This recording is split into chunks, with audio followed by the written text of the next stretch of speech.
کچھ غلطیاں ہم کرنا نہیں چاہتے پر ہم سے ہو جاتی ہیں، کچھ دل ہم توڑنا نہیں چاہتے پر وہ ٹوٹ جاتے ہیں، ہماری مجبوری ہوتی ہے ٹوٹ جاتے ہیں۔ رات کو اس کی بارگاہ میں ہاتھ باندھ کے کشکول طلب دراز کر کے خوب استغفار پڑھنا چاہیے کہ مالک بندے ہیں نا، کیا کریں، نفس کا ساتھ ہے، دنیا کا ساتھ ہے، خواہشات نفسانیہ، مالک معاف کر دے۔ درد سے توبہ، رسم نہ ہو، کہانی نہ ہو، لفظ نہ ہو، جملے نہ ہو، اور جناب ایسے لوگوں کے بیچ بڑے ہاتھ باندھ کے اور بڑا کوئی ضرورت نہیں، آپ اکیلے اپنی چارپائی پہ بستر کے اندر منہ دے کے بھی درد سے کہیں گے نا معاف کر دے تو وہ تو مہربانی بڑا ہے۔ بندہ کوئی ناراض ہو جائے تو ہمیں کو نہیں نیند آتی، اس کے گھر چلے جاتے ہیں۔ ہم اپنے سارے رشتوں کو، تعلقات کو مینٹین کر کے رکھنے کے عادی ہیں، ہمیں پتہ ہے کہ وہاں میں نہیں جا سکا تو بیٹا بھیجتا ہوں، فلاں شادی پہ میں نہیں جا سکا تو بھتیجا بھیجتا ہوں، بھائی بھیجتا ہوں، ہر تعلق کا ہم نے خیال رکھا کوئی روٹھ نہ جائے۔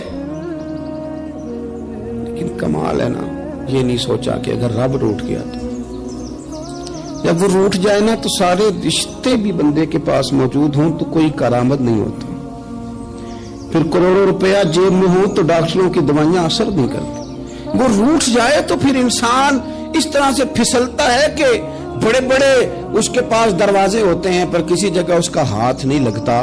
خدا را خیال کریں، دنیا روٹتی ہے تو روٹ جائے، رب رسول ناراض نہ ہونے پائیں، اس کا خیال کریں۔ حضور فرماتے ہیں وہ مسکراتا ہے، اسے خوشی ہوتی ہے جب کوئی اس کا بندہ اس کی طرف رجوع کرتا ہے۔ آپ دیکھیں نا، سارے ڈاکٹروں نے کہہ دیا کہ اس کے تو گردے، معدہ، جگر ہر چیز ختم ہے، گھر لے جاؤ، خدمت کرو، ہر طرف پریشانی ہے۔ وہ بندہ بھی سمجھ گیا ہے کہ آخری وقت آ گیا، کل جاؤں پرسوں جاؤں، تیاری ہو گئی، سب لوگ آ گئے، باہر والے بھی آ گئے، یہ ماحول ایک عجیب رنگ اختیار کر گیا۔ اچانک ایک ڈاکٹر نے آ کے کہا نہیں غلطی لگ گئی تھی۔ مجھے بتائیے انداز کیا ہوتا ہے؟ بغیر دوائی کے بندہ اٹھ کے کھڑا نہیں ہو جاتا، او میں تو بچ گیا ہوں۔ میرے نبی پاک صلی اللہ علیہ وسلم مثال دیتے ہیں، فرمایا ایک آدمی صحرا میں جا رہا، صحابہ سے حضور خطاب کر رہے ہیں، فرمایا ایک آدمی صحرا میں جا رہا تھا، اس نے اپنی اونٹنی پہ کھانا، پانی، پیسے، ہر چیز رکھی ہوئی تھی۔ صحرا تھا بہت بڑا، درمیان صحرا کے گیا تو تھوڑا سا سستانے کے لیے، آرام کرنے کے لیے اونٹنی سے نیچے اترا۔ اب اس نے اونٹنی کی لگام، اونٹنی کی نکیل اپنے سرہانے کے نیچے رکھی، ہاتھ کے ساتھ پکڑی اور سو گیا۔ تھوڑی ہی دیر کے بعد جب اس کی آنکھ کھلی تو دیکھا اونٹنی غائب ہے۔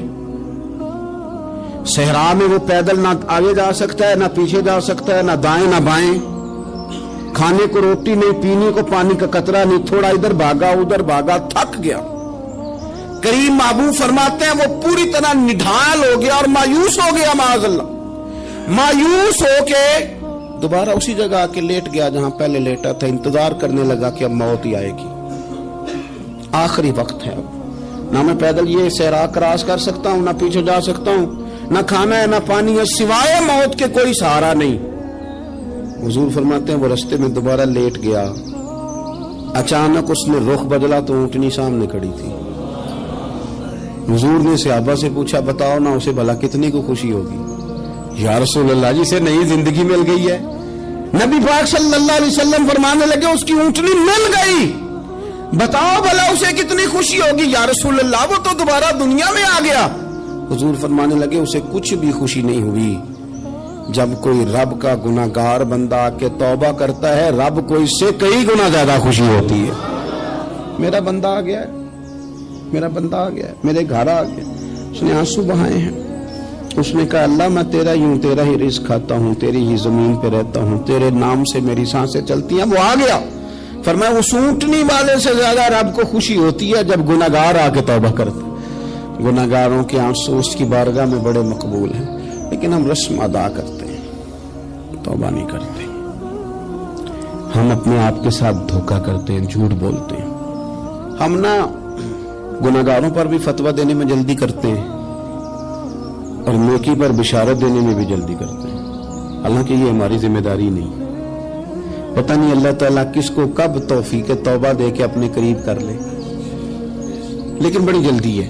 बड़ी जल्दी फतवा देने में। और ये फतवा अब सिर्फ मुफ्तियों का नहीं रह गया, ये मेरी तरह के आपकी तरह के ढेरों लोग हैं जिन्होंने जेब में फतवे डाले हुए। भाई आपने क्यों जिम्मेदारी ले ली है जन्नत में दाखिल करने की और निकालने की? ये तो मेरे रब करीम का करम है, वो जिसको चाहे जब चाहे जितना चाहे अता करे। लेकिन कुछ लोग ना बड़े पक्के हो गए हैं कि शायद जो मैं सोच रहा हूं वही दुरुस्त है। कभी कभी कुछ चीजें अजीब भी होती हैं, लिहाजा खुदा की रहमत पर भरोसा करके बात करनी चाहिए, अपनी मर्जी के फतवे नहीं दागने चाहिए। वो देखो जी फलाना बंदा यूं कर रहा है, आपको पता ही नहीं पूरी बात का, आपको इल्म ही नहीं पूरी बात का। हजरत बाउल्लाह नक्शबंद बुखारी रहमतुल्लाह अलैह फरमाते मैं हज करने गया तो वहां मैंने एक आदमी को करोड़ों का कारोबार करते देखा, तो मेरे दिल में ख्याल है यहां भी अल्लाह अल्लाह करनी चाहिए थी, दुनियादारी कर रहा है। लेकिन फरमाते हैं हज से फारिग हुए तो मैंने देखा वही बंदा सारा कुछ रब की बारगाह में खैरात कर रहा है, और सैकड़ों गरीब हाजी हैं जिनको पूरे पूरे खर्चे दे रहा है। तो मैंने वही अपनी सोच से तौबा की कि मैं कहां था। बड़ी जल्दी खड़े ना हो जाएं। हजरत हसन बसरी रहमतुल्लाह ताला अलैह इरशाद फरमाते हैं कि मैं दरिया के किनारे गया तो वहां मैंने एक शख्स को देखा, वो अपनी एक खातून की गोद में सर रख के बैठा और करीब एक बोतल भी पड़ी है। मेरे दिल में माज़ अल्लाह ख्याल आया कि देखो किस अंदाज में एक औरत के साथ ये है, और पास बोतल भी पड़ी है, जाने शराब है। कहते मैं सोच ही रहा था कि अचानक की कश्ती आ रही थी दरिया में, वो हिचको लेखा है, कश्ती में 4-5 लोग थे, वो दरिया में डूबने लगे। वो आदमी तेजी से उठा, दरिया में छलांग लगाई, पहले एक को निकाला, फिर दूसरा निकाला, फिर तीसरा निकाला, एक बंदा रह गया। कहने लगा हुजूर मुझे तो आपने गुनहगार समझा है, मैं तो बड़े गलत अंदाज में यहाँ बैठा हूँ, आपने जो सोचा चलेंगे चौथा बंदा आप निकालना है। करे ना ये काम, करे ना ये काम, बड़े भोले भाले बड़े अल्लाह वाले, रियाज आपको बस हम ही जानते हैं, इतनी जल्दी फतवा। हजरत हसन बसरी फरमाते हैं मैं पशेमान हुआ, मैंने कहा मुझे तैरना नहीं आता, तू देर न कर, चौथा डूब ना जाए। फिर तो उसने छलांग लगाई, चौथा भी निकाल लाया और कहने लगा हजरत आपने जल्दी की सोचने में, ये बीबी मेरी माँ है और ये सिरके की बोतल है। हम माँ बेटे का ये मशगला है कि ये वो जगह है जहां आके लोग मुसाफिर उतरते हैं, और यहां से किसी का घर 100 मील है, किसी का 200 मील है। हम सुबह सिरका खजूरें रोटियां लेके यहाँ आते हैं, मुसाफिरों की नौकरी करते हैं, कोई परेशान हो तो मदद करते हैं। हजरत ख्वाजा हसन बसरी फरमाते हैं मैंने माफी मांगी, उनसे भी मांगी, रब से भी मांगी। उन्होंने मांग ली ना, बुजुर्ग थे, पर हमको नहीं तैयार मांगने को।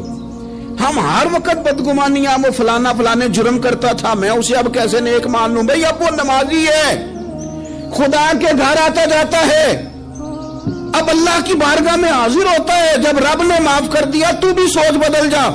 सुने हुजूर क्या फरमाते हैं, नबी पाक साहिब अल्लाह सल्लल्लाहु तआला अलैहि वसल्लम फरमाते हैं, मुस्नद इमाम अहमद बिन हंबल देखिए, फरमाया रब उस वक्त बड़ा ही मुस्कुराएगा जब कातिल भी जन्नत में जाएगा, मकतूल भी जन्नत में जाएगा। या रसूलल्लाह मकतूल तो गया, ये कातिल कैसे चला गया? हुजूर फरमाते हैं जाएगा, और जाएगा और रब मुस्कुराएगा जो उसकी शान के लायक है। या रसूलल्लाह किस तरह? तो नबी पाक सल्लल्लाहु अलैहि वसल्लम फरमाने लगे इसने एक मोमिन को कत्ल किया था, वो शहीद होकर जन्नत में चला गया। अब अल्लाह ने बाद में इसे तौबा की तौफीक दे दी।